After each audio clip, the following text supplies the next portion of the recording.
Señoras y señores, tengan ustedes muy buenas tardes. La Facultad de Derecho de la Universidad de Chile les da una cordial bienvenida a la inauguración del año académico 2024 de sus programas de magíster y el doctorado en Derecho. Preside esta ceremonia el decano de la Facultad de Derecho, profesor Pablo Ruiz-Tagle Vial. Lo acompañan en la mesa de honor la presidenta del Tribunal Constitucional, ministra Nancy Yáñez Fuenzalida, académica de esta facultad y también graduada de nuestro programa de doctorado.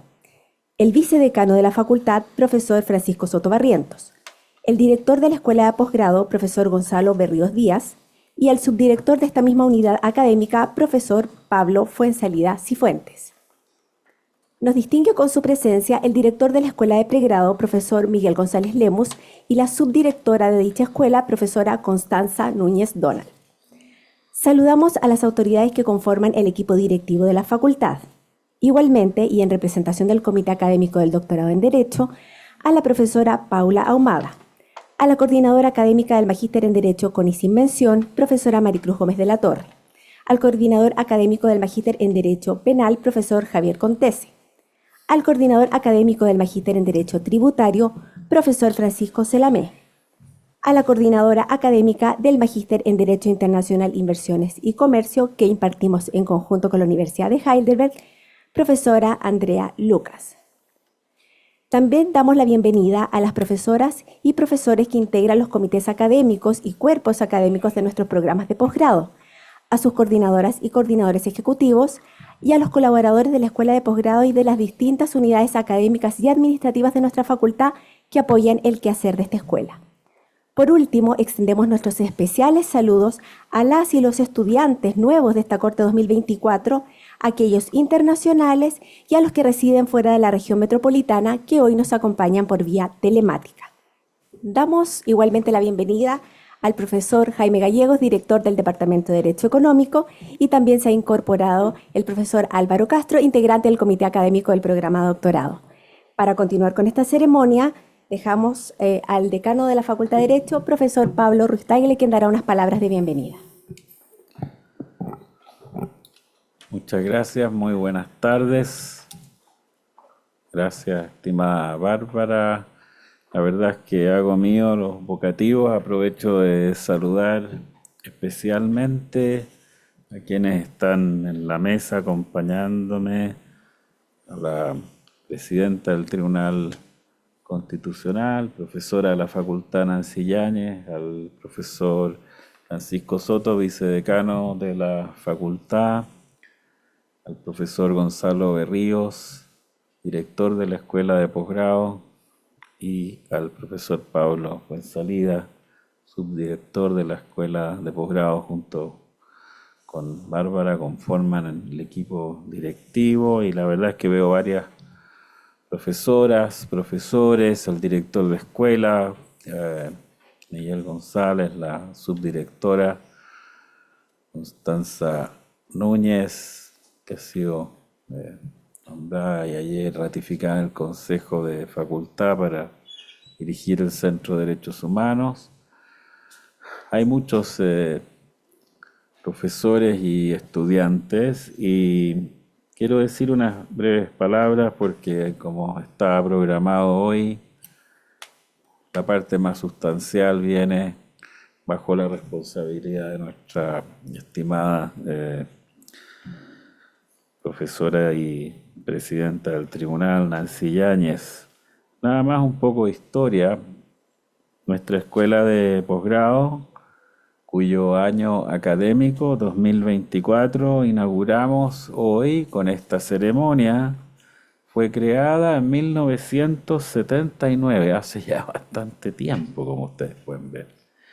Tiene una tradición de 45 años, o sea, ya entró a su edad media, a su madurez, y se inició con uno de sus programas emblemáticos, el Magíster en Derecho con y sin mención, que es un programa que tiene mucha historia, que tiene una acreditación en el máximo puntaje, que ha dirigido y ha trabajado en él, bueno, el equipo de la Escuela de Posgrado y la profesora Maricruz Gómez de la Torre. A este programa han ingresado este año nuevos estudiantes y se suma al programa de magíster y a los distintos programas diplomados el programa de doctorado que se creó el año 2001, es el primero en nuestro país en el ámbito de las ciencias jurídicas, cuenta con diversos, cursos y actividades y con los diplomados de postítulo y los cursos orientados al perfeccionamiento y la actualización que tienen sobre todo un perfil profesional, constituyen esta escuela de posgrado que se ha ido desarrollando y que quiere acercarse todavía más, este es el mensaje que me gustaría transmitirles a ustedes, a las necesidades que ustedes ven, a crear un sentido de pertenencia, a mirar especialmente cuáles son los intereses que ustedes tienen en los nuevos temas, en los temas tradicionales. Ustedes, digo, los que son sus estudiantes, o los estudiantes de posgrado son distintos a los estudiantes de pregrado porque hay una relación mucho más horizontal con los profesores, con los académicos, porque hay un pensamiento crítico mucho más desarrollado, más maduro, más profundo. Y en ese sentido, la educación de posgrado tiene un papel doble, porque por una parte enfatiza lo que es el pensamiento crítico y por la otra prepara para hacer bien las cuestiones que son lo más propio de nuestra profesión. Y una profesión a veces se olvida, es una autodeclaración de que vamos a realizar una actividad que es importante de acuerdo a ciertas reglas que hacemos públicas. Y el 80% de los estudiantes del pregrado en la facultad quieren ser profesionales abogados del derecho. Y entonces la profesión y las necesidades de la profesión, los cambios, pensemos por ejemplo en la cuestión de la inteligencia artificial, son de la mayor importancia y se requiere estudiar y calificarse bien para trabajar en estas materias. Y nunca, por cierto, abandonar los ideales, lo que supone la práctica del pensamiento crítico, de lo que es la capacidad de analizar nuestra realidad, lo que hacemos, nuestra conducta para mejorarla, Durante los últimos años, la escuela de posgrado ha trabajado para enriquecer lo que hace, creando 2 nuevos programas actualizados de magíster especializados en las áreas de derecho penal y derecho tributario. Y también un magíster en derecho internacional, o sea, lo que es el desarrollo del magíster se ha ido profundizando.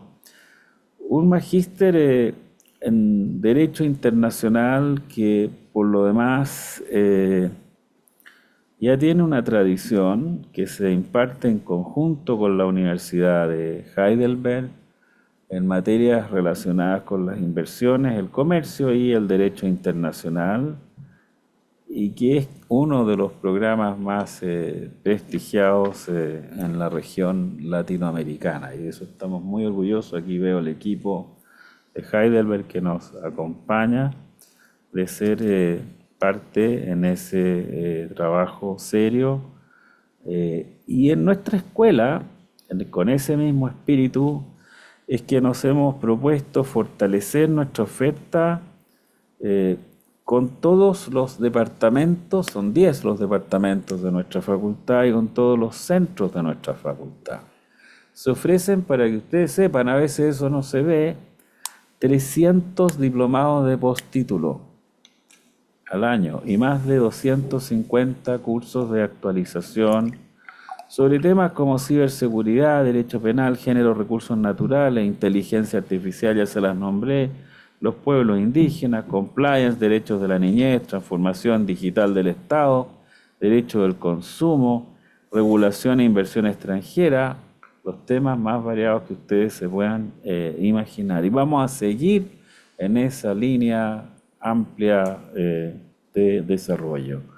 En los últimos años, como decíamos antes, en conjunto con el Ministerio Público y la Defensoría Penal Pública, la Contraloría General de la República, el Servicio de Impuestos Internos, la Corporación de Fomento de la Producción, el Banco de Crédito de Inversiones y muchas otras instituciones, hemos desarrollado programas cerrados, dirigidos especialmente a esas instituciones, a esos funcionarios, y también de ahí sacamos una experiencia que después la trasladamos al trabajo de nuestra actividad de posgrado.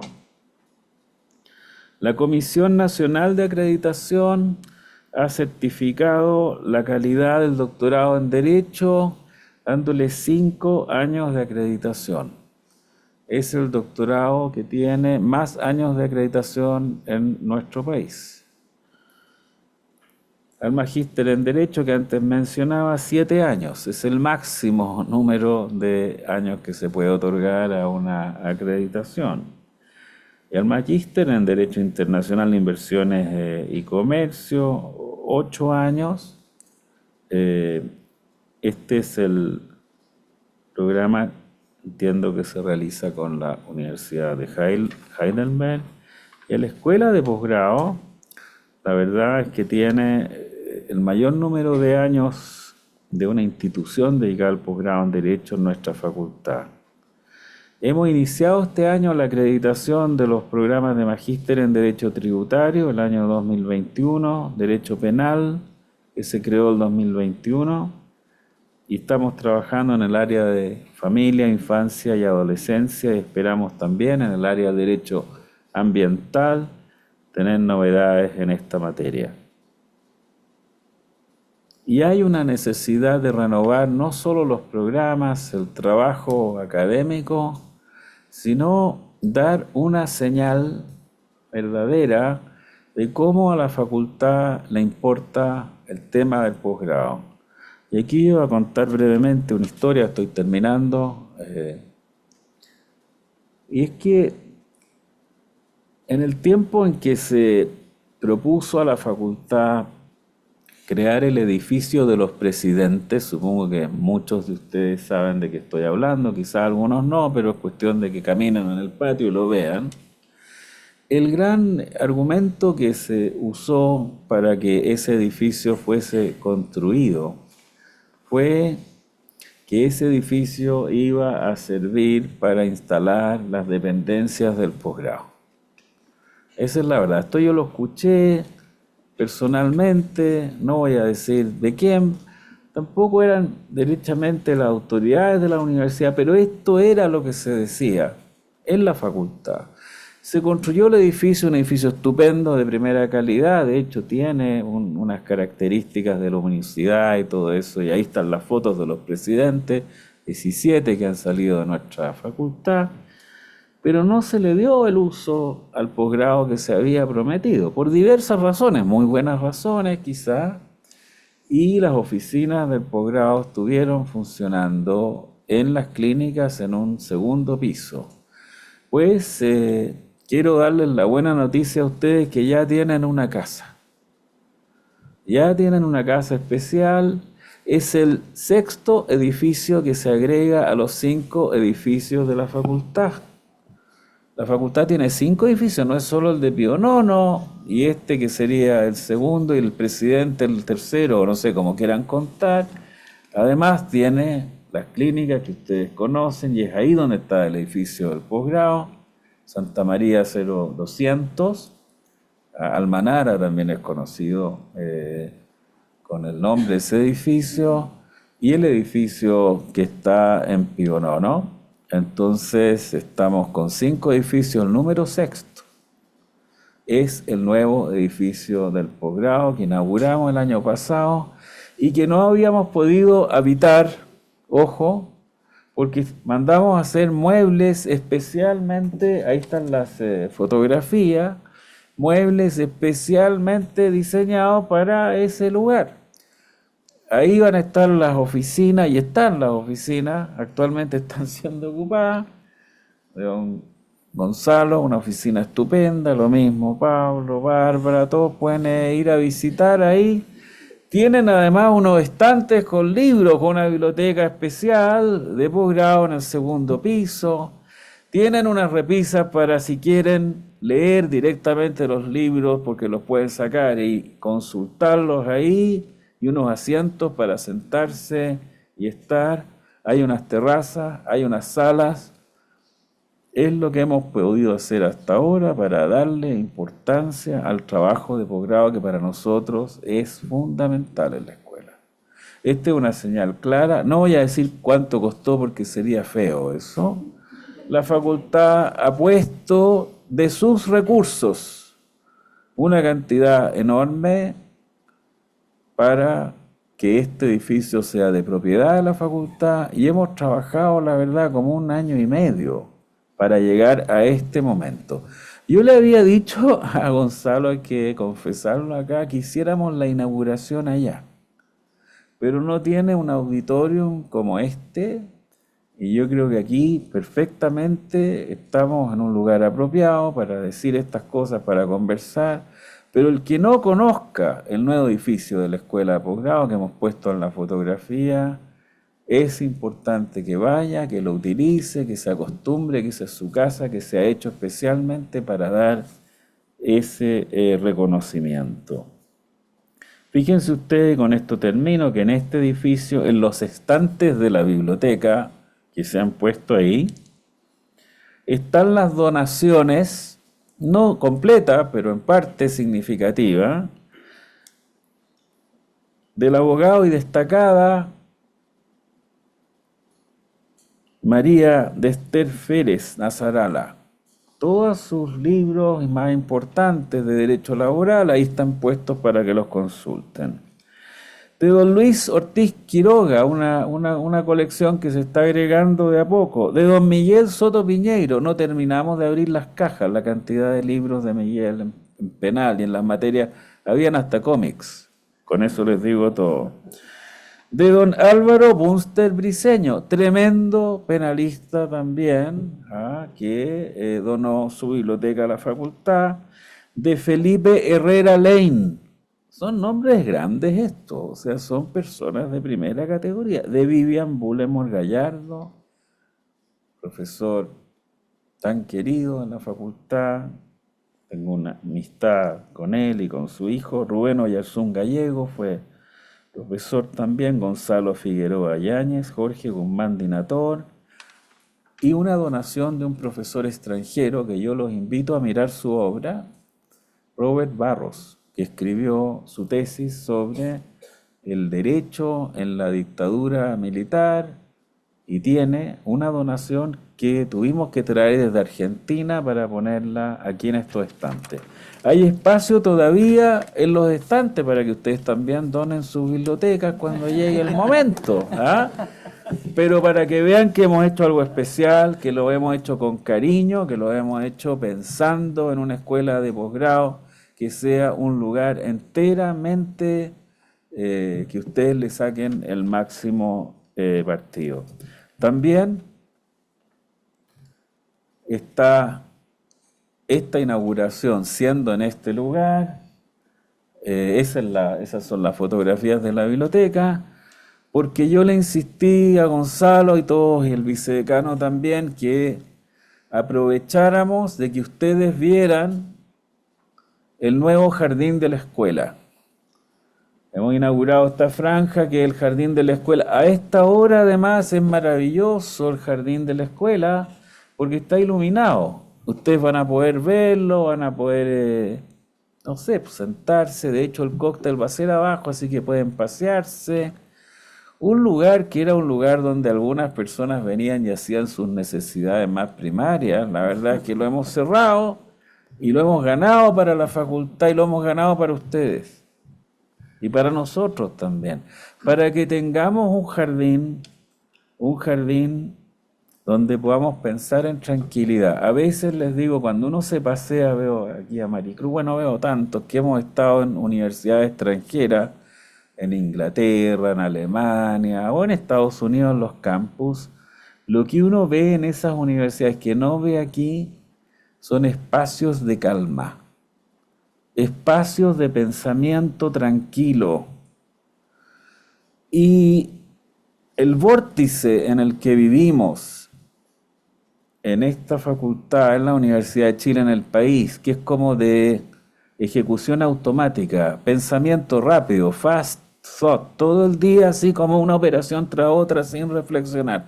No nos da tiempo ni espacios para que pensemos con calma. Y ese es un lugar designado precisamente para eso. No les voy a contar toda la teoría de los jardines que hay detrás de ella. El jardín lo diseñó esos arquitectos maravillosos que Humberto Eliach y Jorge Marcino con su oficina, que son tremendos. Hay que aprovecharlo.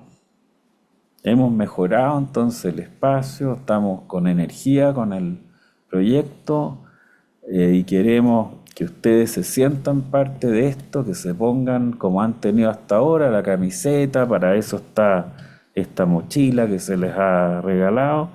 Y yo, a nombre de la facultad, tengo que agradecer al equipo de la Escuela de Posgrado, a sus académicas, académicos, a ustedes que son los estudiantes del posgrado, su generosidad, su espíritu. Transmitan estas ideas hacia afuera para que tengamos más participantes en nuestra escuela y sobre todo agradecer a la profesora y presidenta del Tribunal Constitucional, Nancy Yáñez, por venirnos a ilustrar sobre esta materia tan importante hoy día que ella se ha propuesto explicarnos, que son las reflexiones jurídicas a la luz de la jurisprudencia del Tribunal Constitucional. Perdónenme que me haya alargado un poco, pero yo creo que habían razones que eran importantes que se las transmitiera, porque hemos trabajado bien duro para que esto que tenemos hoy podamos mostrárselo y podamos participar de ello con ustedes. Muchas gracias.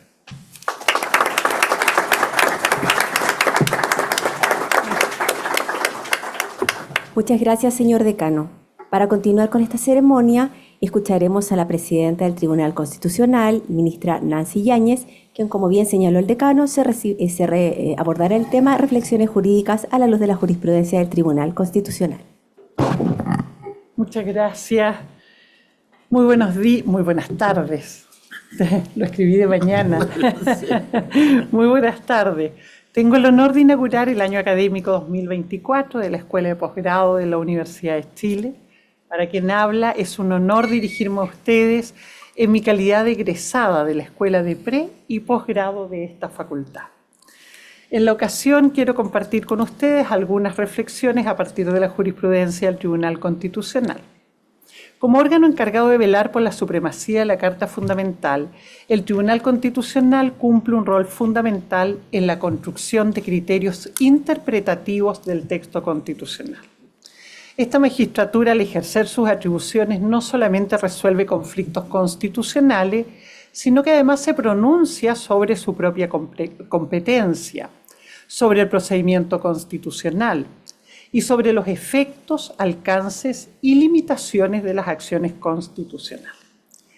En esta presentación quiero poner énfasis en cuestiones relevantes para la justicia constitucional desde la perspectiva del proceso constitucional, un ámbito disciplinar denominado Derecho Procesal Constitucional que va configurándose en sus propias especificidades y que nos presenta desafíos de formulación dogmática. Mi análisis se va a circunscribir en honor al tiempo a dos aspectos sustanciales, uno de carácter instrumental y otro de orden axiológico. En primer lugar, desde una perspectiva instrumental, quiero destacar las sentencias del Tribunal Constitucional que delimitan los contornos, alcances y efectos de las acciones constitucionales de las cuales conoce esta judicatura, particularmente del requerimiento de inaplicabilidad por inconstitucionalidad. ¿Por qué del requerimiento de inaplicabilidad por inconstitucionalidad? Porque esta competencia concentra gran parte del quehacer del Tribunal Constitucional. De hecho, y a modo ejemplar, el año 2023 ingresaron 1.103 requerimientos de inaplicabilidad por inconstitucionalidad, lo que constituye el 96% de los ingresos. En segundo lugar, me voy a pronunciar sobre el deber de fundamentación de la sentencia y la importancia del cambio de paradigma en la noción de fuentes como baremo de interpretación constitucional a partir de la reforma del año 2005, lo que dice relación con la magnitud axiológica del derecho procesal constitucional. En la jurisprudencia del Tribunal Constitucional podemos observar que se ha integrado a la interpretación normativa de la Constitución los tratados internacionales en materia de derechos humanos, utilizando por lo general la cláusula constitucional que permite su integración al ordenamiento jurídico por medio del artículo 5º, inciso 2 de la Carta Fundamental. Desde esta perspectiva, los tratados de derechos humanos pasan a configurar un baremo de constitucionalidad del sistema legal chileno y provee de principios útiles para la interpretación del decálogo de garantías constitucionales que consagra la Constitución, particularmente el artículo 19. Constituye entonces esto un nuevo desafío para los jueces constitucionales. Como señala el profesor Nogueira, este nuevo rol requiere de una mayor conciencia de los jueces constitucionales, de mayor esfuerzo por desarrollar sus capacidades al máximo y dictar sentencias de calidad y fundadas en las fuentes del derecho vigente. Apoyándonos en Capelletti, sostiene el profesor Nogueira, podemos sostener que el buen juez constitucional es aquel que, consciente de las grandezas y de las debilidades de la función que desempeña, es capaz de discernir si las circunstancias del caso aconsejan ser cauteloso o audaz, desplegando en consecuencia de manera convincente los argumentos jurídicos que procedan en cada caso.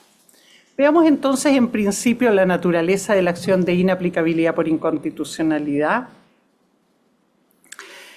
En primer lugar, en relación a la conceptualización de esta acción, el Tribunal Constitucional, en sentencia 13.913, remitiéndose a jurisprudencia previa, sostuvo que esta acción es procedente cuando en un caso concreto la aplicación de la norma impugnada, correctamente interpretada o en sus interpretaciones plausibles, genera efectos contrarios a la Constitución.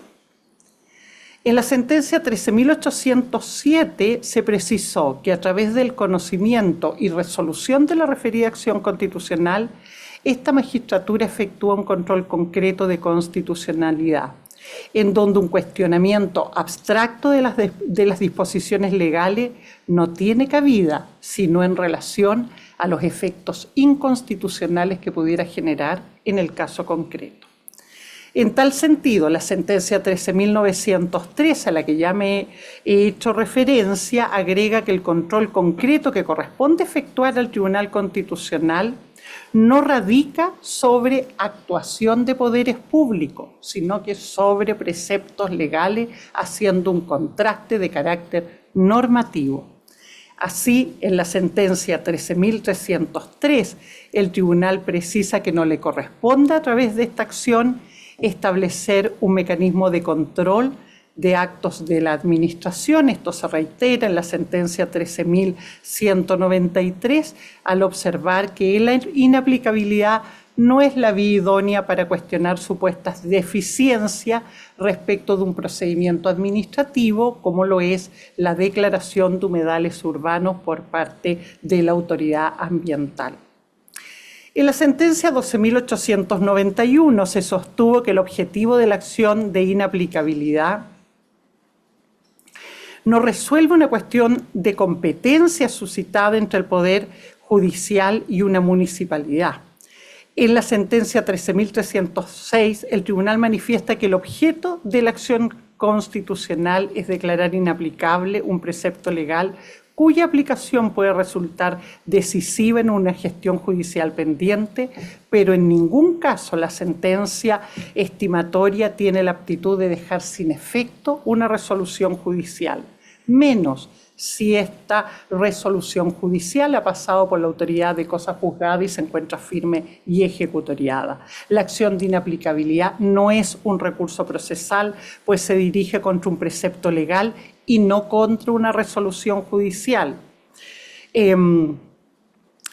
Aunque en este sentido, y ya lo señalé, la sentencia estimatoria no puede dejar sin efecto la resolución judicial, aunque ésta haya hecho una aplicación del precepto impugnado, toda vez que la inaplicabilidad debe plantearse en términos prospectivos, siendo improcedente la acción cuando el precepto ya fue aplicado y la resolución se encuentra firme y ejecutoriada. En variadas sentencias delimitando el ámbito de esta competencia se ha señalado que es improcedente aducir a conflictos de mera legalidad, toda vez que la competencia existe para contrastar, para hacer un contraste normativo de las normas desde la perspectiva de un conflicto de constitucionalidad. El tribunal sostiene que no le corresponde pronunciarse sobre la correcta interpretación normativa impugnada en los requerimientos. No es resorte del Tribunal Constitucional por vía de inaplicabilidad señalar cuál es la interpretación correcta de la norma, menos cuando la elección de una de estas interpretaciones posibles podría presentar reparos de constitucionalidad, pues la recta interpretación y aplicación de la ley es una labor privativa del juez del fondo. En la sentencia 13.807, el Tribunal Constitucional se pronunció rechazó un requerimiento de inaplicabilidad considerando que la gestión pendiente invocada se encontraba concluida. Y en la misma lógica que hemos señalado en las sentencias anteriores, determinó que no tendría efecto útil en la gestión pendiente y por lo tanto debía ser desestimada. La cuestión relevante es si el precepto resulta o no decisivo en la gestión pendiente para utilizar la vía constitucional de control concreto que tiene el Tribunal Constitucional como última ratio en el control constitucional.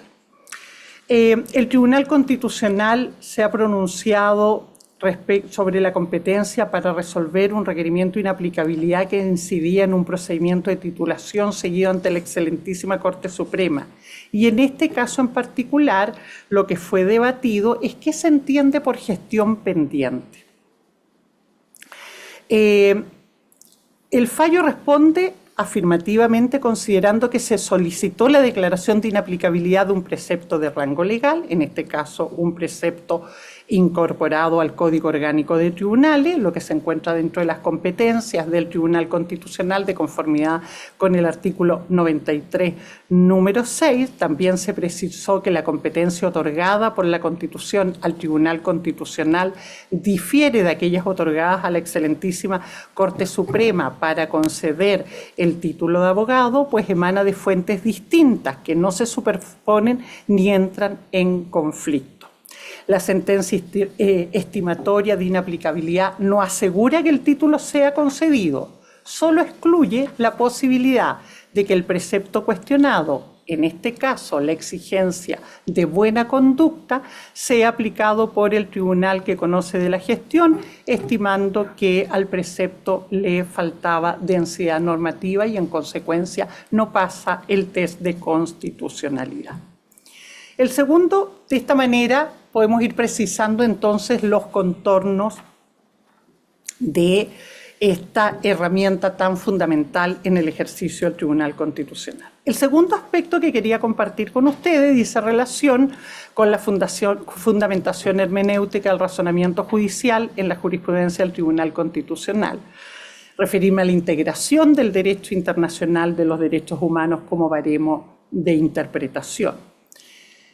Ello nos lleva a señalar que la Constitución chilena, en primer lugar, no resuelve el problema del rango normativo de los tratados internacionales. Pero el Tribunal Constitucional en diversas sentencias ha decretado que tienen un rango inferior a la Constitución, toda vez que están sometidos a control preventivo obligatorio cuando versan sobre materias propias de ley orgánica en ejercicio de la competencia del artículo 93, número 1. La jurisprudencia en la materia indica que la cláusula del inciso segundo del artículo 5 de la Constitución explicita el deber de los órganos del Estado de respetar, promover los derechos esenciales que emanan de la naturaleza humana, pero ello no significaría que la Carta eleve los tratados de derechos humanos al rango constitucional. Sentencias 2387 y 2388, ambas del año 2013, y hay una multiplicidad de sentencias, las últimas de las 7760 del año 2020 en su considerando 10. Sin embargo, esta no es una cuestión pacífica. De ello da cabal cuenta la sentencia 2874. Aquí se discutió la constitucionalidad de la justicia militar a la luz de los estándares fijados por la Corte Interamericana en el caso Palamara versus Chile. Ahí el Tribunal Constitucional plasma la diversidad de razonamientos al interior de esta magistratura a la hora de pronunciarse sobre la recepción de estos estándares y la jerarquía normativa de los tratados, lo que persiste en la actualidad. En jurisprudencia más reciente, el Tribunal Constitucional ha invocado persistentemente los instrumentos internacionales como baremo de interpretación, ha resuelto los conflictos constitucionales remitiéndose a una multiplicidad de instrumentos, la Convención Americana sobre Derechos Humanos, el Pacto Internacional de Derechos Civiles y Políticos, la Convención sobre la eliminación de toda forma de discriminación contra la mujer, la Convención Interamericana para prevenir, sancionar y erradicar la violencia contra la mujer, Convención Belén du Pará, la Convención sobre los Derechos del Niño, el Convenio 169 de la OIT sobre pueblos indígenas y tribales en países independientes, la Convención contra la tortura y otros tratos crueles, inhumanos o degradantes, la Convención Interamericana para sancionar la tortura, el Acuerdo Regional sobre el acceso a la información, la participación pública y el acceso a la justicia en asuntos ambientales en América Latina y el Caribe, la Convención Interamericana sobre la protección de los derechos humanos de las personas mayores, la Convención sobre derechos de las personas con discapacidad y el Pacto de Derechos Económicos, Sociales y Culturales, entre otros.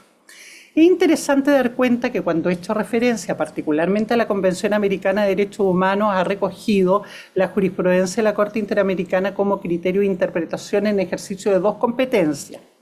Las competencias de carácter contencioso, refiriéndose a los estándares jurisprudenciales en la justicia interamericana, y la consultiva, referida a las opiniones consultivas sobre las que se pronuncia la Corte en virtud del artículo 64 de la Convención Americana. Utilizando estas normativas, ha interpretado en clave evolutiva las garantías constitucionales, resolviendo los conflictos sometidos a su decisión. En algunos casos se han aplicado directamente las normas de la Convención Americana en la labor jurisdiccional. Son profusos los casos donde se ha hecho referencia a los estándares interamericanos respecto al derecho a ser juzgado en un plazo razonable como garantía de un justo y racional proceso. Se ha consignado que un procedimiento judicial no puede continuar indefinidamente y carecer de límite sin afectar la eficacia y prestigio de la administración de justicia, así como el derecho al juzgamiento dentro de un plazo razonable. El Tribunal Constitucional, pronunciándose sobre la regla, la garantía de debido proceso, el artículo 19, número 3, ha hecho suyo o ha desarrollado los estándares de la garantía, utilizando como base de su razonamiento los fundamentos normativos, como base de los fundamentos normativos de su razonamiento, los artículos 7.5, 8.5 de la Convención Americana de Derechos Humanos y el Pacto de Derechos Civiles y Políticos. Pero en general ha utilizado el concepto de fuente desde una perspectiva más bien restrictiva, ha indicado que el bloque normativo de derecho internacional que se integra a la Carta Fundamental y que sirve de baremo de interpretación se restringe fundamentalmente al derecho internacional convencional. Se ha alejado de la concepción más amplia de corpus juris, que permite integrar al bloque de constitucionalidad otros instrumentos de derecho internacional no convencionales, como serían las declaraciones, los convenios, las resoluciones, conforme a los criterios que establece la Corte Interamericana en la observación general número 16 del año 1999. No obstante ello, podemos observar casos que han ido incorporando paulatinamente una concepción más amplia de corpus juris para remitirse a otros instrumentos más allá de los límites que provee el derecho internacional convencional. Lo que se ha venido asentando es que estas normas y principios de derecho internacional proveen un marco hermenéutico para la interpretación de los tratados que conforme al artículo 31 de la Convención de Viena no se restringe a los acuerdos e instrumentos que formalmente se relacionan con sino también el sistema dentro del cual se inscribe y en cuyo marco se practica la interpretación, estableciendo entonces las bases para un sistema de protección multinivel que se nutre por la integración armónica de ambos sistemas. Un caso paradigmático en esta materia es una sentencia reciente del Tribunal Constitucional donde se pronuncia sobre el Acuerdo de Escazú. El tribunal ha ratificado en su jurisprudencia el régimen especial de publicidad y acceso a la información ambiental que rige el sistema jurídico chileno y ha sostenido que garantizar el acceso a la información ambiental de carácter público es un deber constitucional consagrado en el artículo 8 de la Carta Fundamental, pero al mismo tiempo en los tratados internacionales suscritos por Chile y que se encuentran vigentes se hace referencia, el fallo establece que esta obligación deriva directamente del acuerdo de Escazú, que está vigente desde octubre del año 2022. Es interesante que esta sentencia es de 11 de mayo del 2023, por lo tanto, muy tempranamente está integrando al razonamiento constitucional estas normativas. Y es precisamente en esta sentencia donde como fundamento de la obligación estatal incorpora los estándares interpretativos expresados en la opinión consultiva 23 del 2017 de la Corte Interamericana en materia de derecho ambiental, pudiendo identificar entonces ahí una ampliación de la noción de fuentes a la hora de establecer los mecanismos de las bases para la interpretación de las cláusulas constitucionales. En el ámbito ambiental, también en el plano de la protección del bosque nativo, el Tribunal Constitucional ha referido persistentemente a las normas de derecho internacional en el ámbito ambiental, tales como la Convención de Washington, la Convención Ramsar y la Convención de Río de Janeiro sobre diversidad biológica. Un aspecto también que es interesante en esta propuesta más amplia a la hora de favorecer este sistema de protección multinivel al que he hecho referencia es en relación al uso legítimo de la fuerza.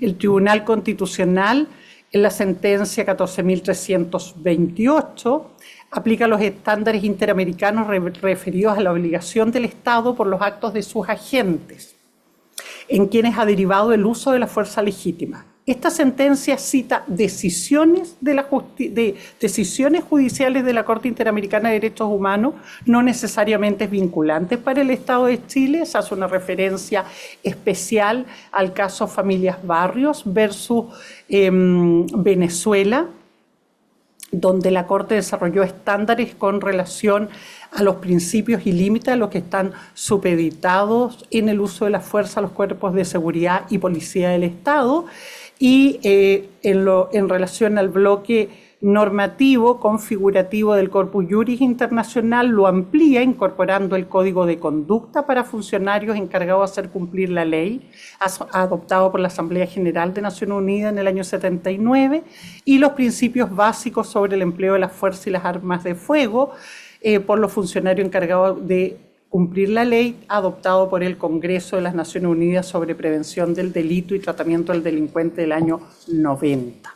También ha favorecido una interpretación extensiva de los derechos económicos, sociales y culturales a propósito del derecho a la vivienda, y pronunciándose sobre los desplazamientos forzados, aplicó el artículo 11, párrafo 1 del Pacto de Derechos Económicos, Sociales y Culturales, indicando que este sustenta la obligación del Estado de reconocer el derecho de toda persona a un nivel de vida adecuado para sí y su familia, incluyendo la vivienda adecuada.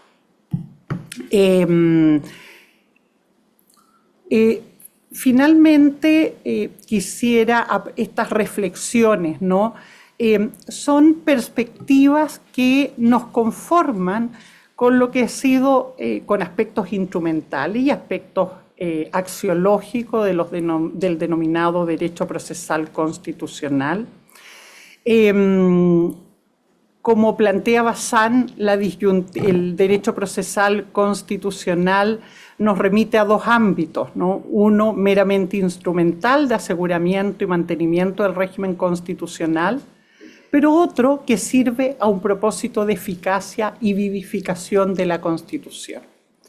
Hace referencia a los desafíos que nos impone desde esta perspectiva la justicia constitucional. Se aviene con lo que hoy día tiene por delante el Tribunal Constitucional a partir de la vigencia de una Constitución que, habiendo pasado por dos procesos constituyentes, se ha instalado en nuestro país, haciendo suya todos sus procesos de modificaciones, pero una ratificación por parte de la ciudadanía que impone entonces un ejercicio de interpretación constitucional que permita su eficacia y vivificación de manera que responda a las necesidades de nuestra comunidad política hoy día. Es por eso que esta segunda acepción me parece es la más relevante y está en la base de la justicia constitucional, cumpliendo su propósito fundamental, que es coadyuvar a la realización de la Carta Política, garantizar su densidad normativa, tonificar su contenido axiológico y potenciar su supremacía junto a la de los instrumentos internacionales básicos en materia de derechos humanos como elemento estructurante de la convivencia democrática.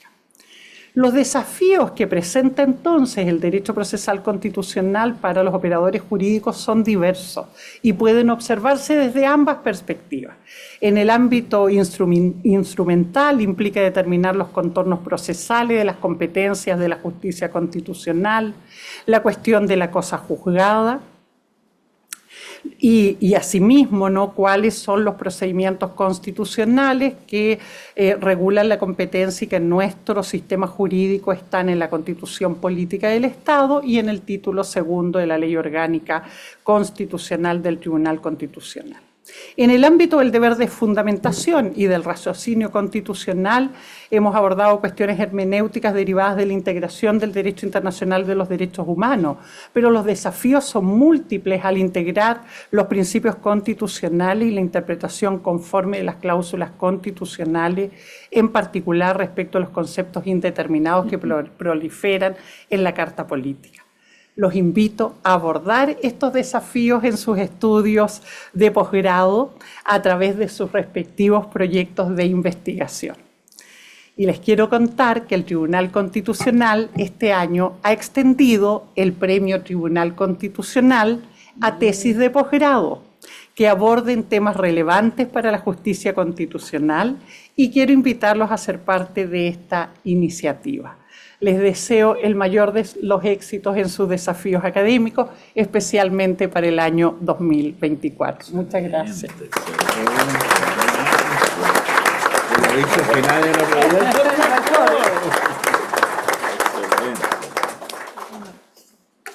Agradecemos su presencia en este acto académico y les invitamos a compartir un cóctel a un costado del jardín de la escuela ubicado en el primer piso de este edificio. Muy buenas tardes.